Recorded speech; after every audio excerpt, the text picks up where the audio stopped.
E aí, pessoal, tudo bem? Como vocês estão com saudade da escola?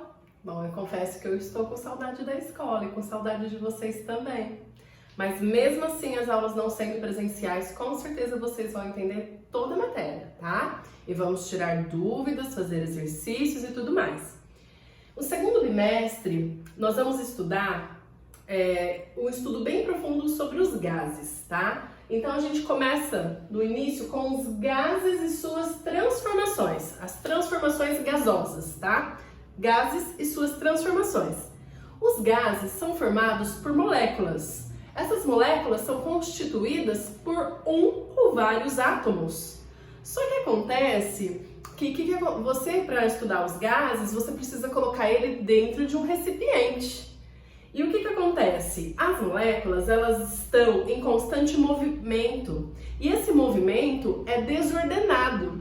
Imagina, uma molécula vai para cá, uma vai para lá, uma volta e elas batem, elas colidem dentro das paredes do recipiente, tanto com o recipiente quanto com elas mesmas. Então imagina, né, uma molécula vai para cá, tromba e vai para lá, tromba e vai para lá e vai cruza uma com a outra e vai batendo um átomo com o outro. Então ela está em constante movimento caótico e a direção e a velocidade de cada molécula, ela pode mudar a todo instante. E aí fica um pouco assim, como que a gente vai então estudar os gases? Bom, no estudo dos gases, nós estudamos apenas assim, mais profundamente, 3 variáveis que os definem. Nós vamos estudar a pressão, qual a pressão que o gás se encontra, né? Como ele está, quanto de pressão ele tem. Nós vamos estudar o volume, porque o volume, geralmente, o gás ocupa todo o volume do recipiente, não é verdade? E nós vamos estudar também a temperatura. Então, ó, para o estudo dos gases, nós vamos ficar com 3 variáveis. Nós vamos estudar pressão, volume e temperatura, tá? Não podem esquecer disso de maneira alguma. Pressão a gente representa por P, volume por V, temperatura por T. Se nós vamos estudar então essas 3 variáveis, nós vamos pensar então numa equação, numa fórmula que envolve essas 3 variáveis, tá? Essa fórmula ela é a equação geral dos gases. Provável que vocês também estudem em química essa formulazinha, vocês vão lembrar dela, né? Essa equação é conhecida então como equação geral dos gases. Lembra PVT, Povotol, né? PVT? Então eu tenho PVT igual Povotol, P1V1 T1 igual P2 V2 T2. O que significa? Eu tenho então pressão inicial, volume inicial, dividido por temperatura inicial do gás. Após alguma transformação, vou ter a pressão, volume, dividido por temperatura na segunda situação. Então, o gás vai passar por transformação. Inicialmente, ele vai ter umas características definidas, mas após alguma transformação, ele vai chegar com outras características definidas. Então, nós podemos falar que aqui são as informações iniciais, começo, né, iniciais que o gás tem, e aqui são as informações finais. E o que nós vamos fazer? Nós vamos alterar volume, alterar pressão, alterar volume, ou deixar constante também. Às vezes, né, a temperatura está constante, o volume está constante. O que vai acontecer com as demais variáveis? É uma equação tranquila de fazer os exercícios, tá bom? Bom, se essa equação geral, então, nós vamos ter que definir aqui uns nomes para as transformações. Aqui eu chamei de T, né? T são as transformações. Nós temos a transformação isobárica, transformação isotérmica e transformação isométrica. Essa isométrica também é chamada de isovolumétrica e também é chamada de isocórica. Olha que nome estranho. Esses 3 nomes são a mesma transformação. Na transformação isobárica, nós vamos ter a pressão constante. Se a pressão é constante, ela não vai se alterar do começo ao fim, ela vai ser a mesma. Então, nós podemos simplificar a fórmula da equação geral para ficar mais fácil. Imagina, se a pressão for constante, ó, corta a pressão daqui e corta a pressão daqui. Vai sobrar o quê? Ó? Volume 1 por temperatura 1, cortou a pressão, igual volume 2 por temperatura 2.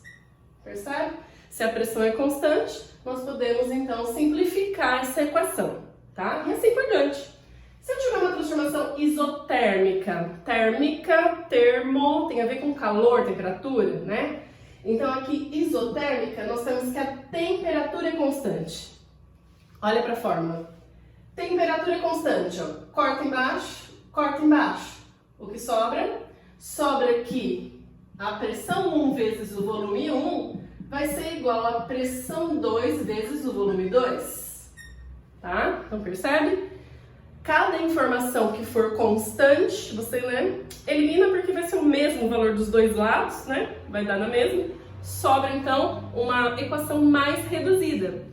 E nós temos então a última transformação aqui, quando você tem o volume constante. Isobárica tem a ver com volume. Então, né, desculpa, isométrica, né, tem a ver com volume, ou isovolumétrica.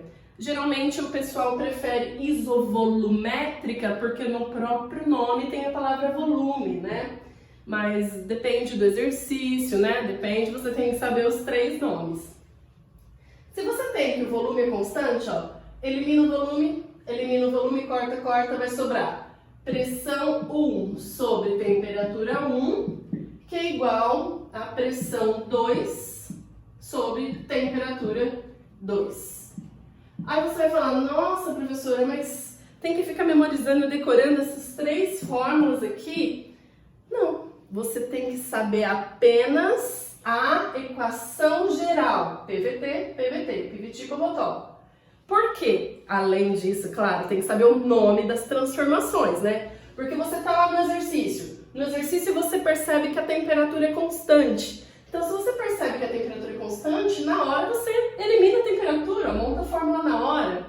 Ah, e o exercício fala que a pressão é constante. Se a pressão é constante, ó, vai sobrar volume por temperatura, volume por temperatura. Então, percebam. Então, a gente memoriza, né, a equação geral e as outras variáveis, elas vão surgindo de acordo com a situação, com o probleminha que a gente tem para resolver. Esse estudo dos gases é bem tranquilo, tá? Mas além dessa equação geral dos gases, que é uma das equações principais aqui no estudo dos gases, nós temos também a equação de Clapeyron, tá? É uma equação que vai envolver algumas características, ó. P de pressão, V de volume, então PV, igual a nRT. Esse N aqui, pessoal, ele é o número de mols contido no gás. Número de mols, tá? O T é temperatura, né? Como tem o PV e T. Só que esse R é uma outra letrinha que aparece aqui.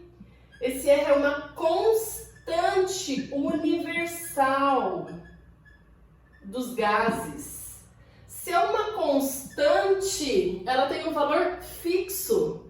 Esse valor, ele no sistema internacional, ele vale aproximadamente 8,3. 8,314, né? Aproximadamente aí os exercícios eles geralmente abreviam um pouquinho, né? 8,3 joule por mol Kelvin, tá? Temperatura em Kelvin, número de mols, e aqui eu tenho joule, né? Quantidade de calor, de energia. E aqui também, essa mesma constante, ela pode ser dada por ATM vezes litro por mol Kelvin. Então, se for essa medida ATM vezes litro, ela vale então 0,082. Então, o que você tem que se deter, né? Ficar esperto. Olha a constante que o exercício te dá. Se ele te dá a constante aqui, ó, 8,3, é porque está tudo no sistema internacional. Agora, você olhou, está 0,082 ATM litro por mol Kelvin. Ah, então não precisa transformar ATM para o sistema internacional. Não precisa transformar litro para o sistema internacional. Ou seja, eu vou utilizar da forma que está, em atmosferas e litros. Só que um detalhe, percebe que nas duas constantes, né? Constante é a mesma, mas nos dois valores, a temperatura tem que estar em Kelvin. Nossa, professora, pode ser graus Celsius? Não.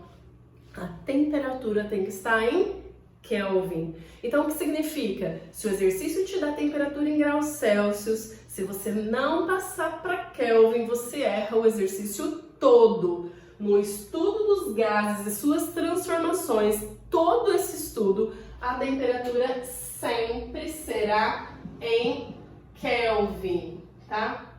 É interessante que às vezes o exercício ele fala, né, que o gás está em tantos graus Celsius. E ele pede a resposta final em graus Celsius. Aí os alunos falam assim, se ele deu em graus Celsius e a resposta ele quer em graus Celsius, então não precisa mudar para pôr na fórmula, deixa normal. Não dá certo. Faça um teste, depois a gente vai fazer uns exercícios e vocês vão perceber. Você vai ter que transformar para Kelvin, fazer toda a relação em Kelvin e chegar no resultado em Kelvin. No final, você volta a resposta para graus Celsius. Lembra como passa graus Celsius para Kelvin? É só somar 273. Então, super fácil, né? Eu tenho lá 27 graus Celsius. 27 mais 273 vai dar? Quanto vai dar? 300. 300 Kelvin. Então, é só somar 273, tá? E no final, se precisar voltar para graus Celsius, você subtrai 273. Então, assim, é tranquilo. As demais medidas, pessoal, existem várias medidas para pressão, várias medidas para volume, mas não necessariamente tem que mudar. Percebe que às vezes, tá em ATM, continua em ATM. Tá em litro, continua em litro. A não ser, né, que ele der essa constante para você e você tenha a medida em litro. Aí vai ter que passar para metro cúbico, lembra? Então, assim, às vezes precisará mudar, mas fiquem atentos, não é todo exercício que vai ter que fazer mudança de medida, mas a temperatura sempre 100% em Kelvin. Se você não mudar a temperatura para Kelvin, você nem começa a fazer que já vai dar tudo errado, tá? Então, nós vimos hoje a equação geral dos gases, PVT, Pivot-Povetov, relação entre essas três variáveis, e a equação de Clapeyron. Às vezes, né, ele fala, mas o número de mols, ele sempre vai me dar o número de mols. É provável que o exercício sempre te dá o número de mols. Caso ele não der, a gente consegue encontrar também o número de mols, lembra? Pela massa dividido pela massa molar. Mas para isso, o exercício vai ter que te dar os valores, então assim, não fique preocupado com o N. O N é que você tem que menos se preocupar, tá? Então, a pressão vezes o volume equivale ao número de mols vezes a constante universal dos gases vezes a temperatura desse gás. Então, para hoje a gente fica, poucas relações. Na verdade, se a gente for ver, são duas relações que vocês têm que saber. E já podemos fazer uma série de exercícios. E na aula que vem, eu vou mostrar então como são os gráficos dessas transformações para vocês. Tá bom? Tudo bem? Até a próxima. Tchau, tchau!